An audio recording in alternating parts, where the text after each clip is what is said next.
ये कहानी है साक्षी की, एक सीधी सादी पढ़ी लिखी समझदार लड़की जिसने अपने माता पिता की मर्जी से एक अच्छे घर में शादी की। उसे लगा था कि शादी के बाद उसकी जिंदगी की एक नई शुरुआत होगी, प्यार, अपनापन और एक ससुराल जहां उसे बेटी समझा जाएगा।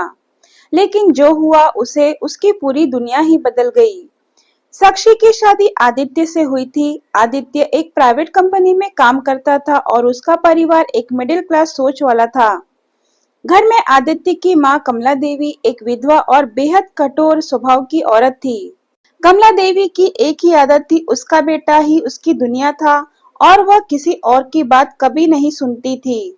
शादी के पहले कुछ दिन साक्षी ने बड़े सपने संजोए थे, लेकिन जैसे ही वो ससुराल पहुंची, पहले दिन से ही कमला देवी का व्यवहार बदल गया। बहू, ये कोई होटल नहीं है जहां आराम फरमाओगी। यहाँ सबको काम करना पड़ता है। हम तुम्हारे नखरे नहीं उठाएंगे। साक्षी चुप रही, क्योंकि उसे सिखाया गया था कि नई नवेली बहू को शुरुआत में सहना चाहिए, प्यार से सब ठीक हो जाएगा। लेकिन आदित्य, वो बस अपनी माँ की ही बातें सुनता था। जब भी साक्षी कोई बात कहती, आदित्य वही जवाब देता, माँ कभी गलत नहीं हो सकती। जो वो कह रही है, कुछ सोच समझ कर ही कह रही होगी, तुम ज्यादा दिमाग मत लगाओ। आदित्य ने गरजते हुए कहा। शुरू में ये बातें सिर्फ मानसिक दबाव तक रही, लेकिन कुछ ही हफ्तों में कमला देवी ने साक्षी पर काम का इतना बोझ डालना शुरू कर दिया कि वो थक कर चूर हो जाती।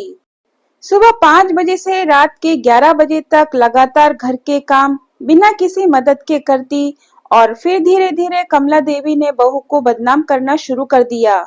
ये लड़की कामचोर है, ये ठीक से खाना नहीं बनाती, मेरा बात नहीं मानती, मेरे बेटे को मुझसे दूर कर रही है।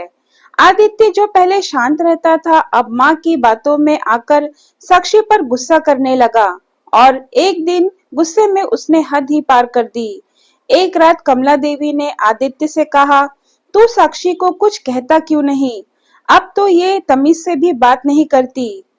तुम मुझसे अलग हो गए हो इसके चक्कर में। आदित्य का गुस्सा फूट पड़ा। उसने बिना कुछ सोचे समझे साक्षी पर हाथ उठा दिया। साक्षी ने कांपते हुए कहा, आदित्य, मैंने क्या किया? मैंने तो बस इतना कहा कि मैं थक गई हूँ, थोड़ा आराम चाहिए। आदित्य ने गुस्से में कहा, बस बहुत हो गया, मेरी माँ के सामने मुंह चलाना बंद करो। उस दिन साक्षी टूट गई थी, लेकिन उसने फिर भी किसी से कुछ नहीं कहा।